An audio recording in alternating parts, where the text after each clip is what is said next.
glutamine information, you can directly skip to the video. Timeline has been given. You can see from that. Ajinomoto होता है वो monosodium glutamate होता है और ये ग्लूटामिक एसिड होता है. फर्क बस इतना होता है कि ग्लूटामीन जो है वो एक एसिड है एंड जो अजीनोमोटो है आपका वो सॉल्ट है. उसमें सोडियम का कंपाउंड एक लग गया होता है.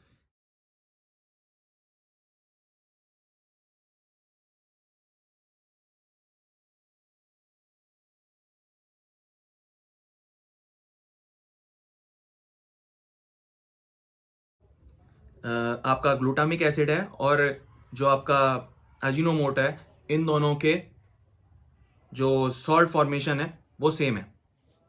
तो मतलब ये दोनों सेम कंपाउंड्स हैं एंड इसमें कुछ थोड़ा सा रिएक्शन करके HCl वगैरह कुछ भी डाल के जैसे NaCl सॉल्ट निकल जाए और ये ग्लूटामिक एसिड बन जाए तो उसको बनाया जा सकता है. एंड इट्स और बहुत सेम प्रॉपर्टीज हैं इसमें बहुत हद तक.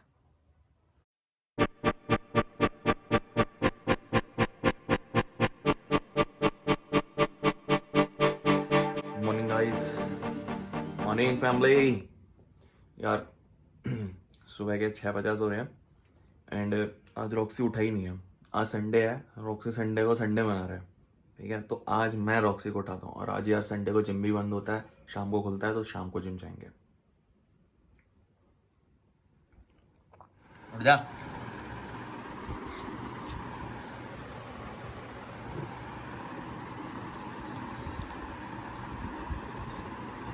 नहीं उठेगा. उठ.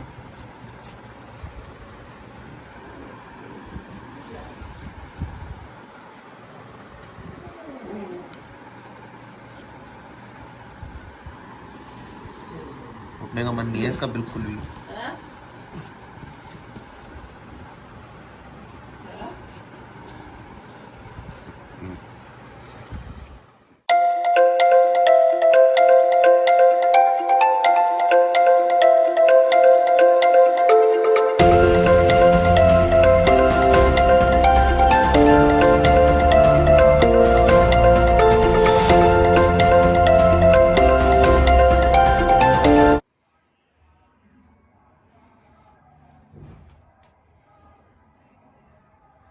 तो आज एक्सरसाइज तो करनी नहीं है, तो मैंने सोचा थोड़ा सा अपना काम वाम देख लेते हैं और डाइट लेते हैं अपनी पूरी प्रॉपर. चीज़ भी डाला हुआ है इसमें मैंने, बहुत अच्छा लग रहा है. 5 egg whites, 1 yolk, 2 breads and 1 cheese slice. Awesome combination.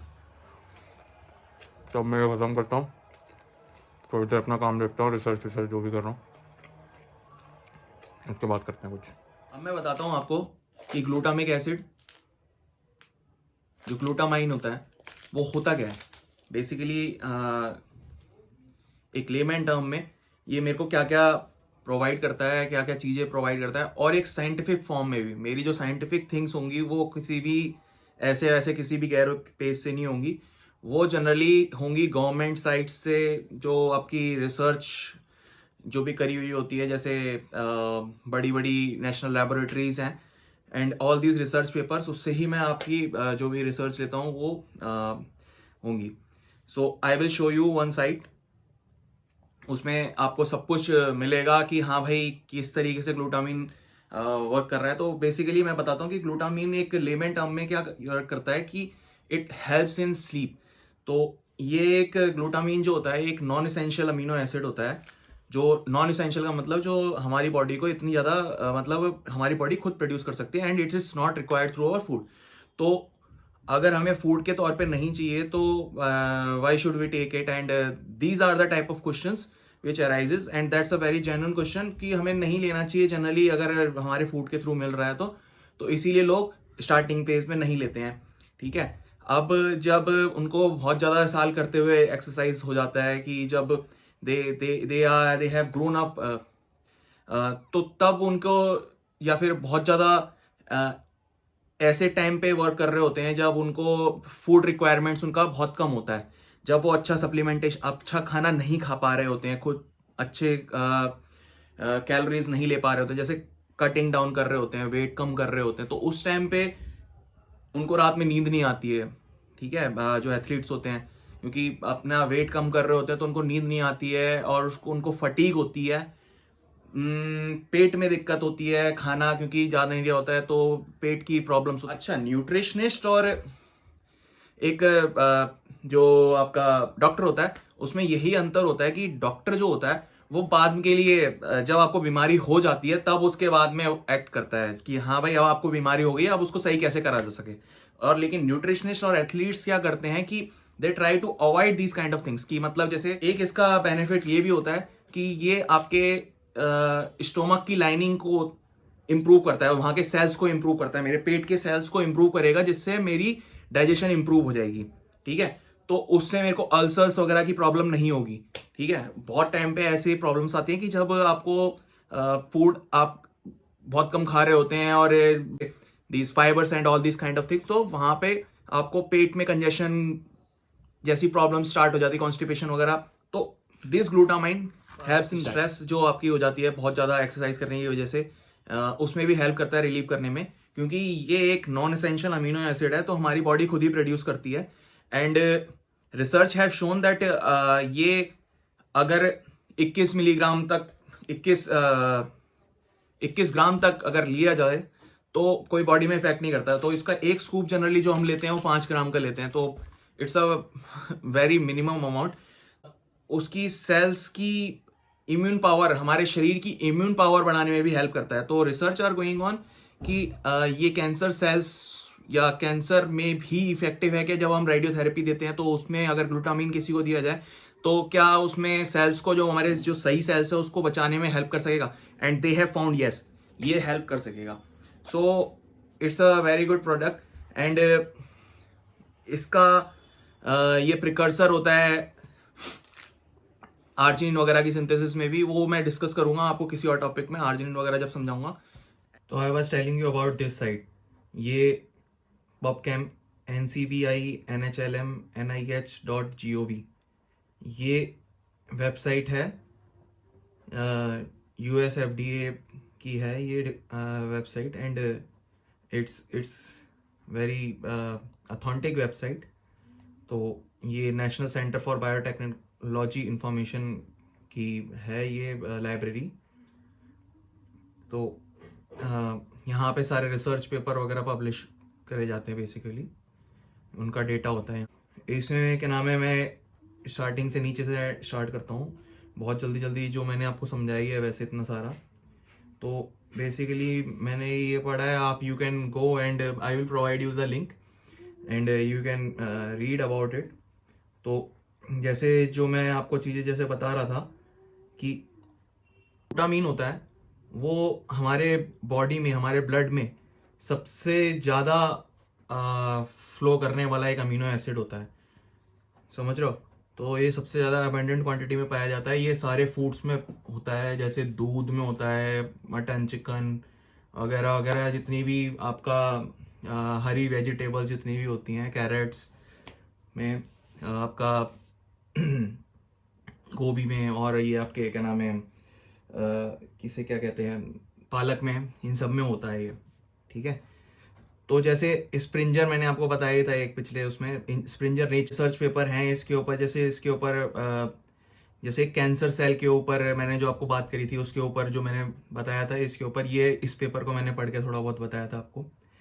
गट के ऊपर, आपका पेट के ऊपर मैंने बात करी थी कि पेट के लिए लाइनिंग प्रोड्यूस करता है, वो मैंने इस रिसर्च पेपर को पढ़ के बताया था कि the gut essential amino acid. तो गट को, मतलब पेट को आपकी बहुत लाइनिंग को इम्प्रूव करता है ये। और करता क्यों है ये, endogenous glutamine production in critically ill patient, the effect of exogenous glutamine supplementation. तो मतलब ये करता क्या है कि ये सेल को रिप्रोड्यूस करने में हेल्प करता है बहुत ज़्यादा क्वांटिटी में, जिससे कैंसर सेल्स के पेशेंट्स को मतलब हेल्प मिलती है। लेकिन वही बात है कि हम क्या ले रहे हैं, हम 5 ग्राम ले रहे हैं ज़्यादा से ज़्यादा, कैंसर पेशेंट्स को कितना दिया जाएगा, 50 ग्राम दिया जाएगा, मतलब 15, मतलब 10 गुना ज़्यादा दिया जाएगा। तो उससे साइड इफेक्ट्स भी होंगे, ठीक है। तो साइड इफेक्ट्स तो नहीं होंगे, लेकिन बहुत ज़्यादा क्वांटिटी में दिया जाएगा। तो पेट में, मतलब जो अब खाना ही है, अब खाना भी बहुत ज़्यादा क्वांटिटी में दिया जाएगा तो उसके नेगेटिव इफेक्ट्स होते हैं। तो कोरोना के ऊपर इन्होंने कुछ रिसर्च होती रहती हैं, some research always goes on.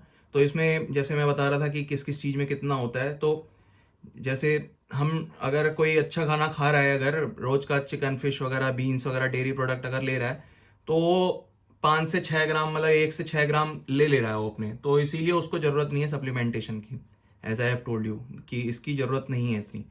जैसे दूध में आपका अच्छी क्वांटिटी में मिलता है ये, और आपका प्लांट फूड्स में भी ठीक ठीक क्वांटिटी में मिलता है। You can go and read about it कि हाँ इसमें भी सब में मिलता है, ये ग्लूटामिन एसिड हमें इन सब चीज़ों में मिल जाता है। तो फिर उसके बाद में और चीज़ें बता रखी हैं इसकी,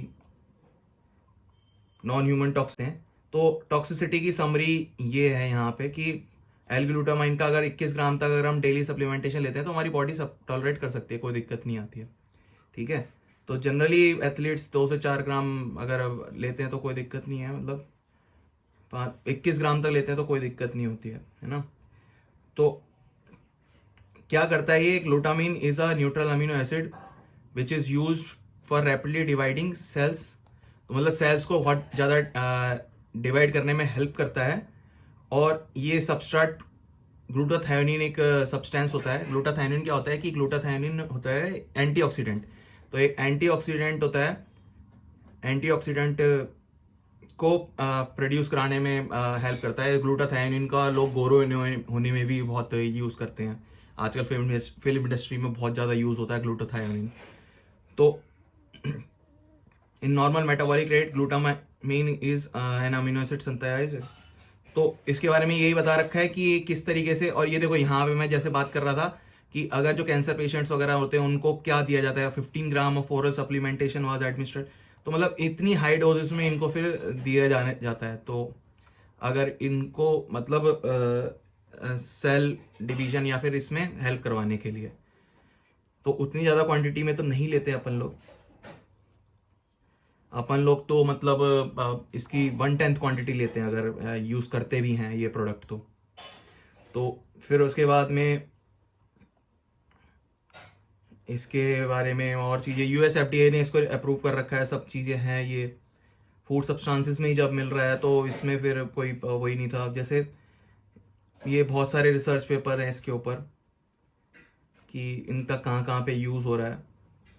कुछ फ्लेवरिंग एजेंट्स में यूज़ होता है। इसका टेस्ट बहुत अच्छा होता है। आप if you have tested Ajinomoto, तो अजीनोमोटो जैसा टेस्ट होता है इसका, बिल्कुल बहुत अच्छा लगता है खाने में, कोई ऐसा दिक्कत नहीं होती है। फ्लेवरिंग एजेंट्स में यूज़ होता है, रेयर डिसीजेस के ट्रीटमेंट में यूज़ होता है, ठीक है। तो मैकेनिज्म ऑफ एक्शन है, ये बहुत टेक्निकल हो जाएगा, इसका कोई इतना ज़्यादा, you can read about it.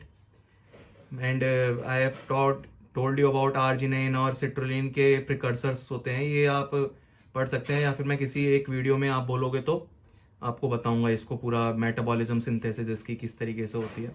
But वो एक बायोटेक्नोलॉजी इंजीनियरिंग की तरफ बेसिकली, या फिर केमिस्ट्री की तरफ बिल्कुल झुक जाएगा उसमें कि हाँ कि क्या एक्चुअली में what all these things are going on. So that's it.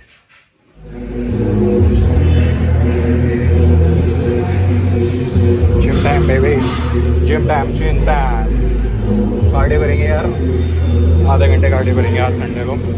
आज एक्सरसाइज नहीं करेंगे। ओके गाइस, मिलते हैं फिर नेक्स्ट वीडियो में, तब तक कीप हसलिंग यो।